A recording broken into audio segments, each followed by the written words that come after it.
Okay, this time, you guys, we're going to do the Krebs cycle. I'll go over a review of it.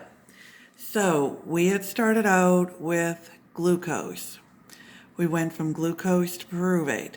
That was our glycolysis. That was the first step of processing carbs with the end goal of making energy in mind. We took the pyruvate through the pyruvate dehydrogenase complex, made a molecule of acetyl-CoA. So we have a separate video for the pyruvate dehydrogenase complex, even though usually it's in the Krebs chapter of a book, usually it is grouped in with the Krebs cycle. Even though it's not part of either, it's the link between glycolysis and Krebs. It's also your ticket into the mitochondria. So what we're going to do now is do the Krebs cycle. So let's talk about the Krebs cycle a little bit. It's the place where all metabolic roads meet. You'll very often hear things like that. And what that means is it's processing carbs, it's processing fats, we'll talk later about how they come in, and it's processing proteins. So, good place to kind of get hung up with a question, because if you get asked, what does the Krebs cycle process, your first instinct is to say carbohydrates, because that's what we were doing, that's what we've done. Now we hit the Krebs cycle, go all the way to ATP before we come back and do fats and proteins. But the Krebs cycle processes carbs and fats and proteins. The other thing with the Krebs cycle is it makes me the stuff that makes me ATP. It does not make me any ATP. So it makes me NADH, it makes me FADH2, makes me that GTP that does become an ATP, but it does that, we consider that to be after the Krebs cycle, when it actually does become an ATP. But when it makes the FADH2 and the NADH, that's like writing a check for ATP. So you have a check, you don't have spendable money. You have an ATP equivalent, you don't actually have ATP. So we're going to take those equivalents, send them to the electron transport chain. That's kind of like the bank. That's where we're going to cash the checks. And we'll finally get ATP that way.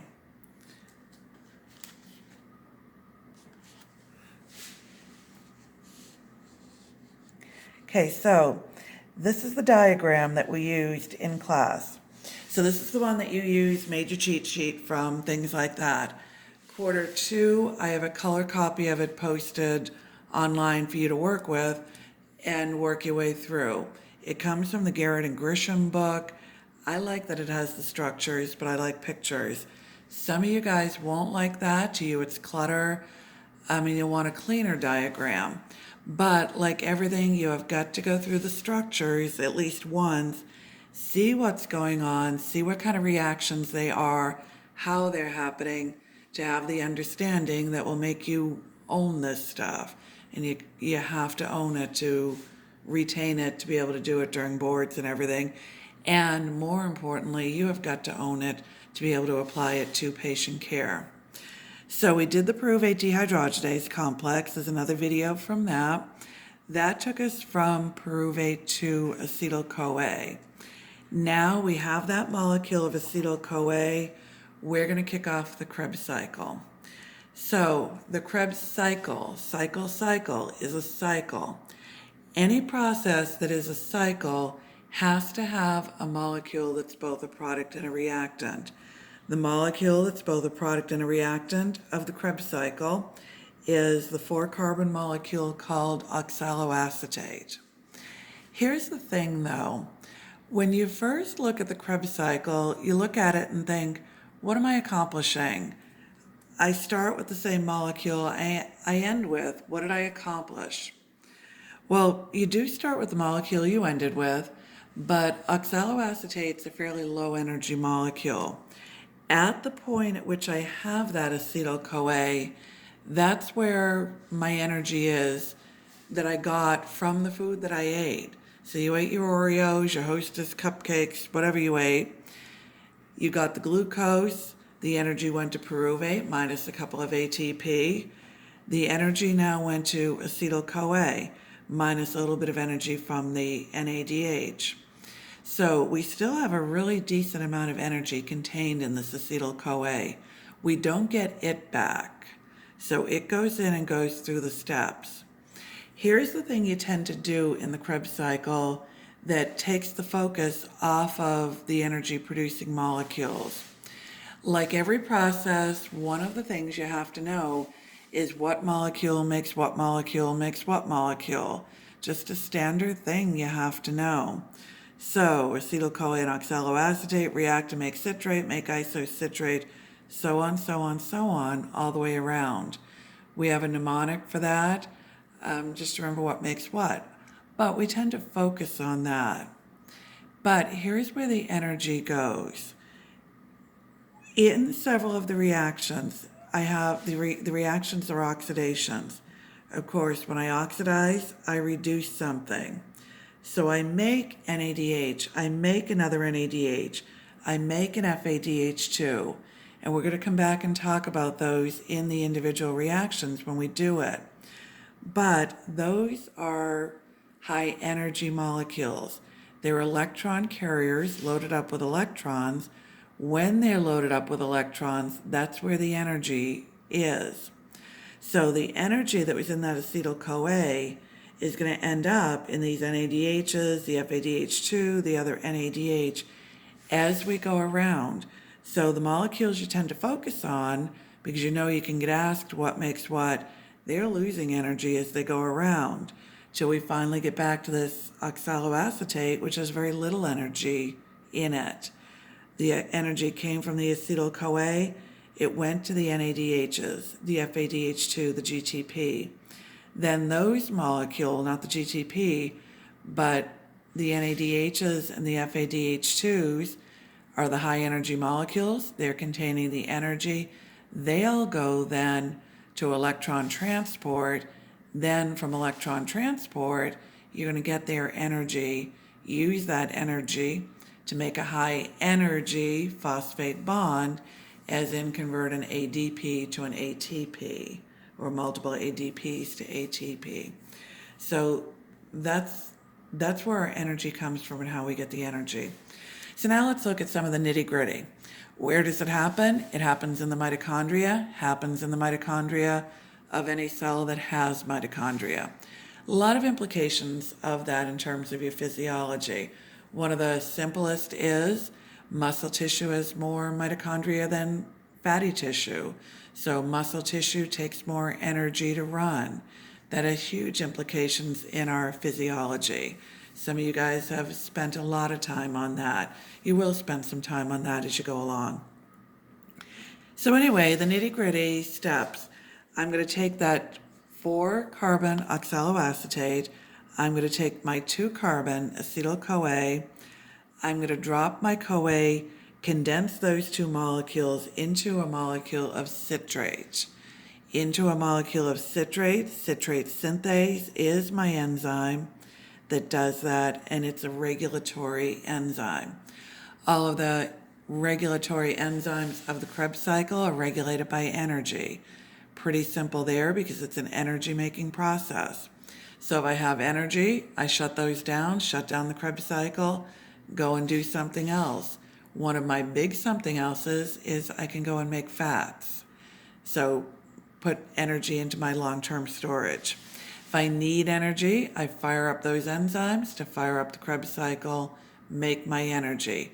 I don't make ATP though, I make the stuff that makes ATP. I make ATP equivalents, my NADHs, FADH2, and GTP. So I have my citrate. Now I'm going to make an isomer, but I'm going to make an isomer in a little bit of a different way. I'm going to make an isomer by dehydrating and hydrating. So I'm going to take a water off, a hydroxyl and a hydrogen, an H and an OH. I'm going to flip-flop them, and I'm going to put that hydroxyl and hydrogen back on.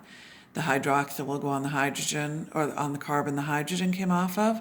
The hydrogen will go on the carbon the hydroxyl came off of. So I'm going to make make my isomer, but I'm not just rearranging. I am taking off and putting on. So the arrows in this diagram, one of the downsides of this diagram, is all the arrows are one way just because it's describing going in a direction. This one truly is one way because it's a regulatory step. This one, when we did the diagram, we went back and we changed that to a two-way arrow. That's actually a reversible reaction. So I have my isocitrate now. I have my isocitrate and I'm going to do two things. I'm going to oxidize my isocitrate and I'm going to decarboxylate my isocitrate. So you can show that in one reaction or two, count it in one or two. So one of the reasons I caution you from numbering your reactions. Again, I'll hear you guys say my regulatory steps in this are steps 1, 3, and 4. They are the way we numbered it, and I just numbered in the PowerPoint so that we can keep the PowerPoint slide straight. The numbering is very, very arbitrary. But this is a regulatory step. Isocitrate dehydrogenase is my regulatory enzyme, again regulated by energy. So I have a one-way street. I decarboxylated my citrate with 6 carbon, isocitrate with 6 carbon. I decarboxylated to a 5 carbon alpha ketoglutarate. Took my carbon dioxide off, it becomes a waste product, but it also helps me keep track of number of carbons. When I oxidize something, your what's in it for me question is always, what did I reduce? My answer to you is I reduced NAD to NADH. So I got one NADH right there. Now I'm going to do another reaction that's almost identical. So the next reaction's almost identical, also regulatory, also one way, and it's going to do the same two things. I'm going to oxidize my 5 carbon alpha ketoglutarate to succinyl-CoA. So you're going to ask, what did I reduce? My answer to you is I reduced another NAD to NADH. Now I have another ATP equivalent, another electron carrier loaded up with electrons, another high energy molecule. So losing energy, lose, lose, lose. As I go around here, here's where some of the energy goes. Here's where some of the energy goes. I decarboxylated, so I got my carbon dioxide. I dropped from 5 carbons to 4. I also put a CoA on that succinyl-CoA, but I actually don't leave it there very long. I take it off in the next reaction. So my next reaction, let me get out of my little shadow here. My next reaction, I take succinyl-CoA to succinate. I do a substrate level phosphorylation. I'm going to phosphorylate GGG-DP to GTP. So I've got a two-way street again. I have a reversible reaction. I could lose that GTP as fast as I made it if my equilibrium shifts and takes me back the other way. So I do that. I put the phosphate onto GTP. That's where the Krebs cycle ends, as far as we're concerned. And again, basing it on board questions I've seen, that it has to end there for us to be able to say that the Krebs cycle makes you no ATP. So the Krebs cycle just ended with that GTP. Now, after the Krebs cycle, that GTP, excuse me, I'm sorry, that GTP donates its phosphate to an ADP and makes you an ATP. But that's done after and outside of the Krebs cycle. I know it sounds like I'm splitting hairs, and I absolutely am splitting hairs, but I'm splitting them because of the way you get asked the questions you're going to get asked. So no ATP are made in the Krebs cycle. We make ATP equivalents, and we'll go back and do those numbers, do that math in a minute. But how many ATP real ones, even though nobody will ever say real ones, how many real ATP do you make? You make 0. You make 0, you make that GTP, and that's the end of the Krebs cycle. This is outside of after the Krebs cycle. So now I have myself a molecule of succinate. 4-carbon molecule, and I'm going to stay 4 carbon from here on in. I'm not going to add carbons. I'm not going to take away carbons. I'm going to stay 4 carbons right through back to that oxaloacetate. So I'm going to take my succinate and I'm going to oxidize it. So I'm going to oxidize it, reversible reaction, oxidize it to fumarate. Your question, what did I reduce? Here's your answer. I reduced FAD to FADH2. Another ATP equivalent, another electron carrier loaded up with electrons. This enzyme is a little bit of a kind of controversial one. This is the enzyme succinate dehydrogenase that nobody argues this part of it. No one argues that it's the enzyme that links Krebs cycle to the electron transport chain. For quarter 5, you guys know that succinate dehydrogenase is complex 2 of the electron transport chain. Quarter 2, you'll learn that. So by being a molecule, an enzyme in both, it provides that physical link. So it links the two processes. It also links the Krebs cycle to the inner mitochondrial membrane because that enzyme is embedded in the inner mitochondrial membrane.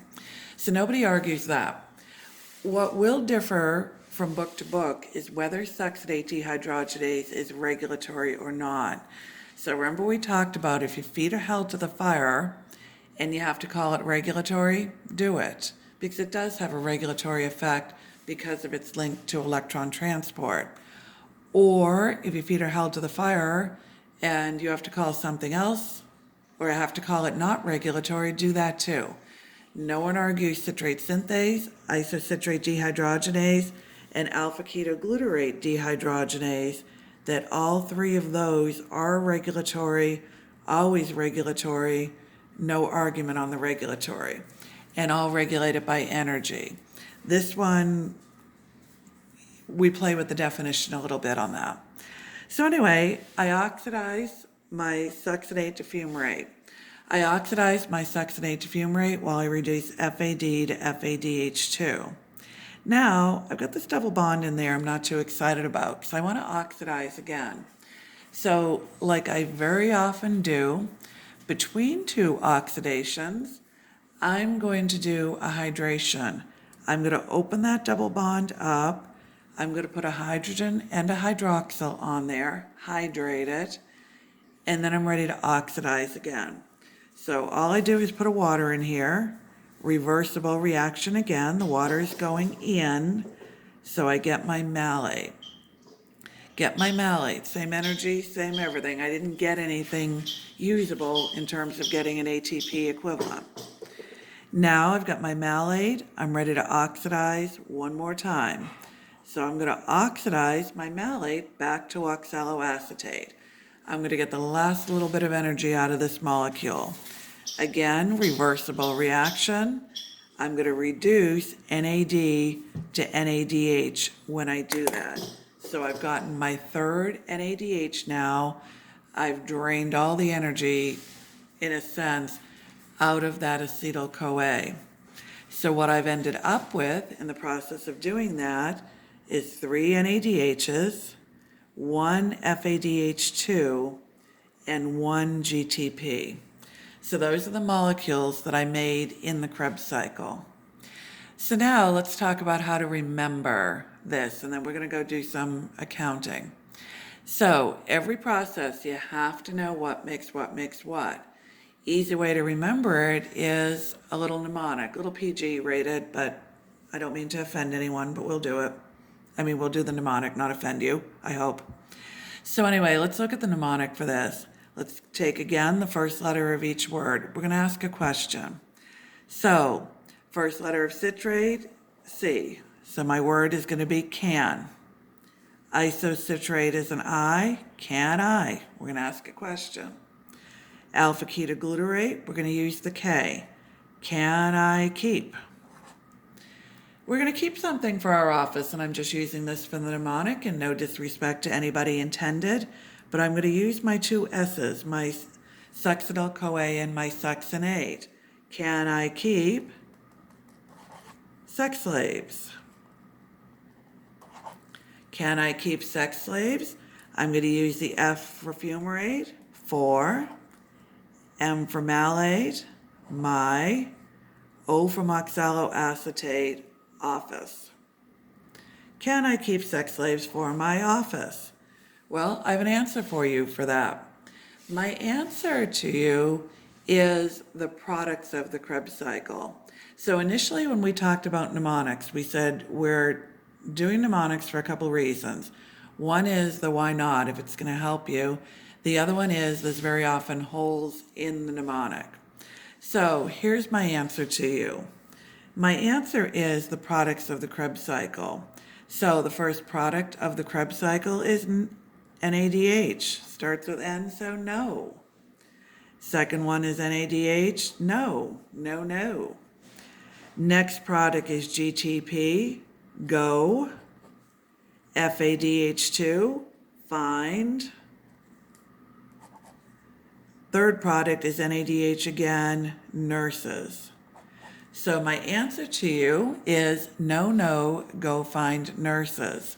That's my NADH, my GTP, my FADH2, and my NADH. Here's the thing though. If you go and Google Krebs cycle mnemonics, you're likely to find a little bit different answer. Your little bit different answer is this. No, no, go find hot nurses. And here's where they're getting that. The H is the H2O. But here's the thing with the H2O.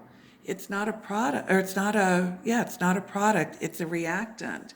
It's not coming out, it's going in. So, no hot nurses for you, just plain old nurses for you. Otherwise, you're going to think that H for H2O is a product. All I have to do is ask you the question, all of the following are products except you want to call that a product. It's not, it's a reactant. We did have a water come out over here, but there was no net gain. Water went in and water came out. So we have no net gain of water, that water is going in. So be a little careful there. The other place to be a little careful of your mnemonic is this. I have two S's. I have succinyl-CoA and I have succinate. One of the classes cleared that up a little bit and they said succinate is always late, meaning succinate came second. So succinate is always late is a way of remembering that.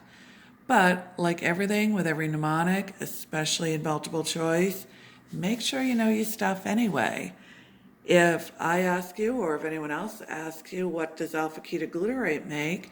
The question's very likely going to look like A, succinyl-CoA, B, succinate, C, another thing that starts with S, D, another thing that starts with S. So your mnemonic is just an aid. It's not the be-all, end-all, so don't use it as the be-all, end-all. Use it just to help yourself out a little bit.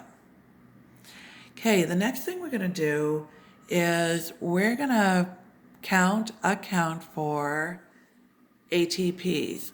Let's convert all these equivalents to the real thing. So we just did the Krebs cycle, and we're going to answer some how many ATP questions. Keeping in mind with how many ATP questions, you need 3 pieces of information. You need per what? Per before or after the split. And of course, since one glucose made 2 pyruvate, each pyruvate made an acetyl-CoA, I'm going to do 2 rounds of the Krebs cycle for each molecule of glucose. So we're removed from that split. You've had time to forget it, but don't forget it. Each glucose makes 2 pyruvate. Each pyruvate makes an acetyl-CoA. So I do 2 rounds per glucose. Net versus made belongs to glycolysis. So we did that. I couldn't imagine you seeing it here. Real ones versus equivalents absolutely belongs to the Krebs cycle. So how many real ones do I make? None. No matter what I give you to multiply that none, that 0 by, it's still 0. So I might tell you per glucose, per whatever, per something to multiply by, Anything times 0 is still 0. So real ones, 0. Now let's look at how many equivalents we get from the Krebs cycle.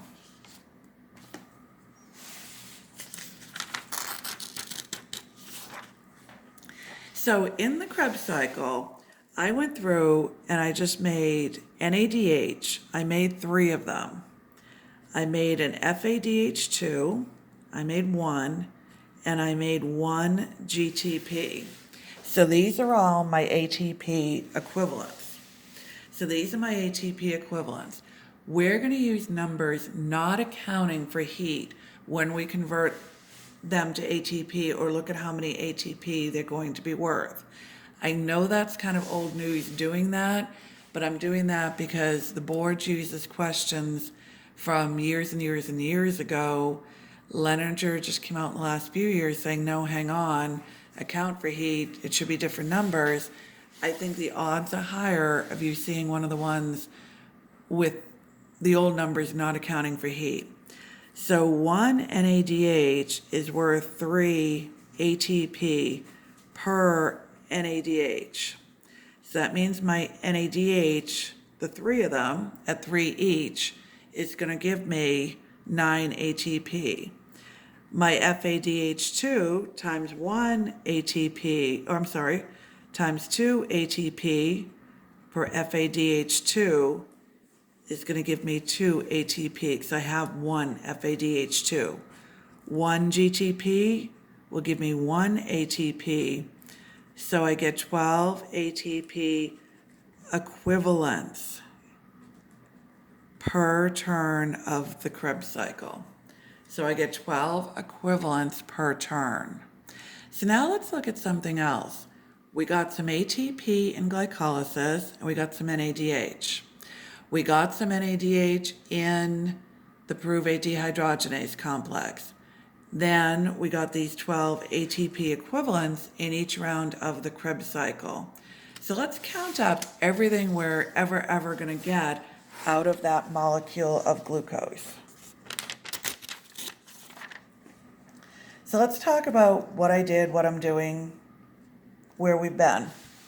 So first thing I did is I did glycolysis. I took that glucose to 2-pyruvate. So I got a pyruvate, I did that in glycolysis. So what else did I get along the way? I got, my net gain was 2 ATP. I also got an NADH after I split the molecule, and I got an NADH after I split the molecule.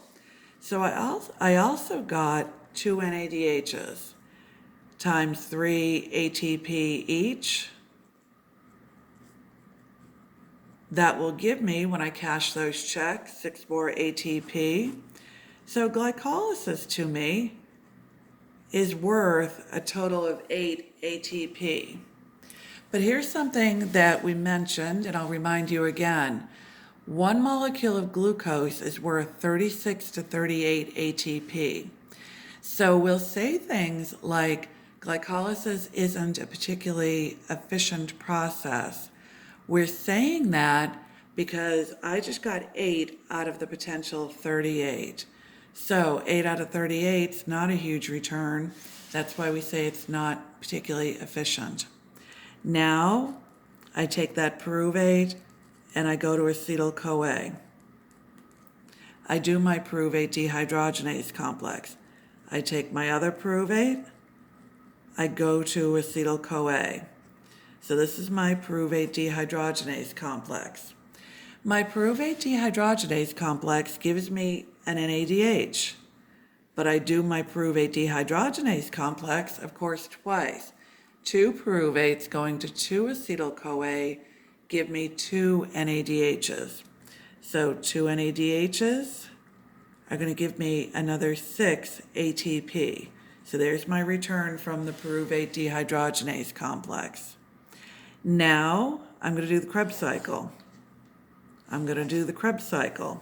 Because remember, I'm doing the Krebs cycle twice. I'm doing the Krebs cycle twice because one glucose gave me two pyruvates.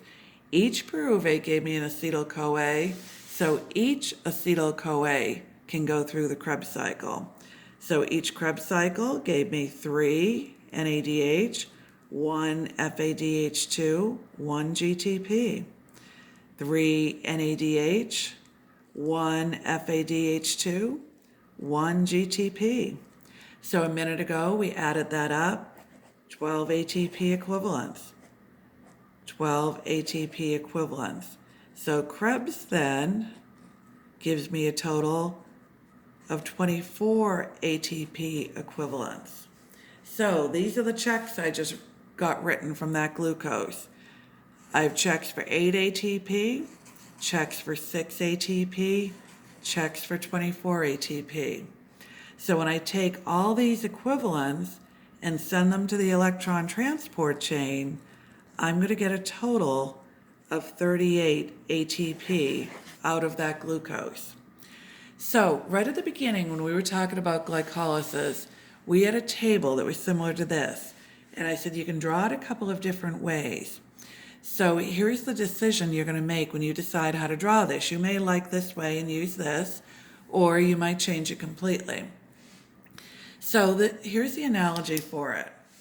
You get checks and you get insurance and you get all that in your office, and even if you're a cash practice, somebody usually brings that up, you're still going to get paid with some checks, credit card slips, non-spendable things. So you need to decide, and your accountant's probably going to just tell you what you should do, but do I assign those checks, credit card slips, whatever, to the day they come into my office, or do I assign them to the day I went to the bank and turned them into spendable money? And you're probably going to say, I don't care, I'll just do what my accountant tells me, which is what I did. So here's the thing. What I did here is I assigned those equivalents to the process that makes them. So I assigned the checks and the credit card slips to the day they came into the office. I find that easier to keep track. Alternatively, I could have just left the NADH, left the NADH, left the NADH, FADH2, and waited and assigned all of those to the electron transport chain. So really 34 of my ATP would have come from the electron transport chain. Those 2 GTP I would have put as an aside somewhere, but got them, and those 2 ATP would have been assigned to glycolysis. Whichever way it sits right in your head, do it. But also take a minute when you're doing the notes. Of course, now that you have the video, you can rewind it. But typically when we do it in class, I always tell you, take a minute, make sure in your notes they're clear why you did whatever you did, so when you go back to a board quarter, you can tell why you did whatever you did.